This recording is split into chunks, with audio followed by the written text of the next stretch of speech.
السلام علیکم کیا کہتے ہیں؟ السلام علیکم، السلام علیکم نہیں کہتے، السلام علیکم۔ جب آپ کلاس ڈیکورم کی بات سے ہم آغاز کرتے ہیں اپنی کلاس کا، جب آپ اندر آتے ہیں کلاس روم میں تو ایک بچی مے آئی کم ان، مے آئی کم ان، مے آئی کم ان، ایک بچی کہتی ہے، اجازت مانگتی ہے، اور اس کے پیچھے ساری خاموشی سے آ جاتی ہے۔ ہر ایک بچی نے کام مے آئی کم ان، مے آئی کم ان صحیح طرح سے آپ فکر ادا بھی نہیں کرتے۔ فکرے کی ادائیگی ٹھیک ہونی چاہیے، تلفظ اس کا جسے ہم کہتے ہیں انگلش میں پروننسیشن ٹھیک ہونی چاہیے، پروننسیشن ٹھیک ہونی چاہیے،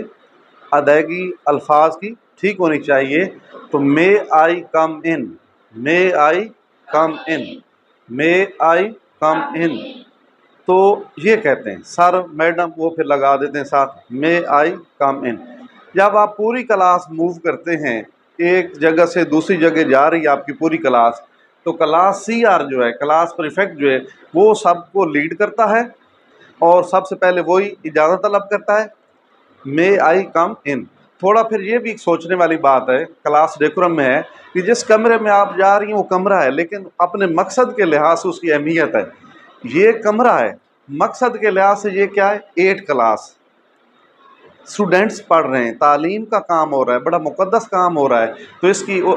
جو حرمت ہے، عظمت ہے، وہ بڑھ جاتی ہے، عزت معیار اس کا بڑھ جاتا ہے کہ یہاں علم دیا جا رہا ہے۔ مسجد ہے، ایک عمارت ہے، اللہ کا گھر ہے، جب ہم وہاں پہنچ جاتے ہیں تو اس کی عظمت حرمت بڑھ جاتی ہے، ہمیں اس کا احترام ملوز خاطر رکھنا ہوتا ہے کہ وہ اللہ کا گھر ہے، عبادت کی جگہ، وہاں خاموشی سے، عزت احترام سے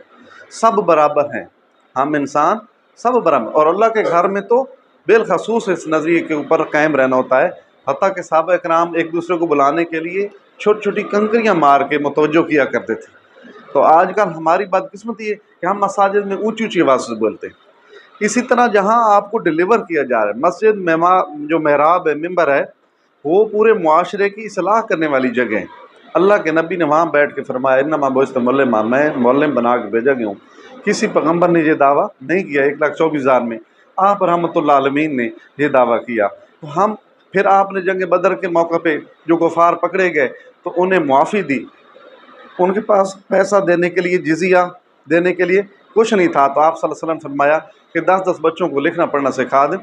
میں آپ کو آزاد کر دوں گا۔ تو وہاں سے پہلی درسگاہ صفا کے نام سے جو ایک مسجد نبوی کے اندر چبوترا بنا اور اس پہ تعلیم کا کام شروع ہوا، تو ہم اسی روشنی کو آگے منتقل کر رہے ہیں۔ آج میں آپ کو ڈیلیور کر رہا ہوں، کل آپ میری جگہ کھڑے ہو کے ڈیلیور کر رہی ہیں، یہ ایک سرکل چلتے رہنا ہے تا قیامت چلتا رہے گا، اور کوشش کریں جہالت دور کرنے کے لیے اس سسٹم میں آئیں اور یہ چلاتے رہیں،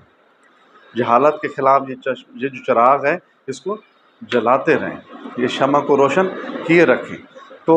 اس کے لیے آپ نے جب بھی کام شروع کرتے ہیں تو اس کا احترام، اس کا مقصد ذہن میں ہونا چاہیے کہ آگے کمرہ خالی ہے، ٹیچر کسی سے گفتگو تو نہیں کر رہا، امام مسجد کسی سے گفتگو تو نہیں کر رہا، آپ کے والد صاحب، والدہ صاحبہ کسی سے گفتگو نہیں، تو پھر تھوڑا صبر تحمل سے کھڑے ہو جائیں، دیکھ لیں کہ وہ فارغ ہیں، یہ ادب احترام کے تقاضے ہیں۔ اگر وہ فارغ ہیں تو پھر آپ ناک کریں، اجازت طلب کریں۔ آپ صلی اللہ علیہ وسلم نے فرمایا کہ آپ کسی کے گھر جاتے ہیں تو آپ نے 3 دفعہ ناک کرنی ہے،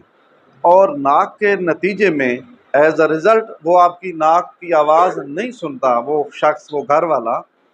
وہ کوئی بھی بندہ، پرسن میں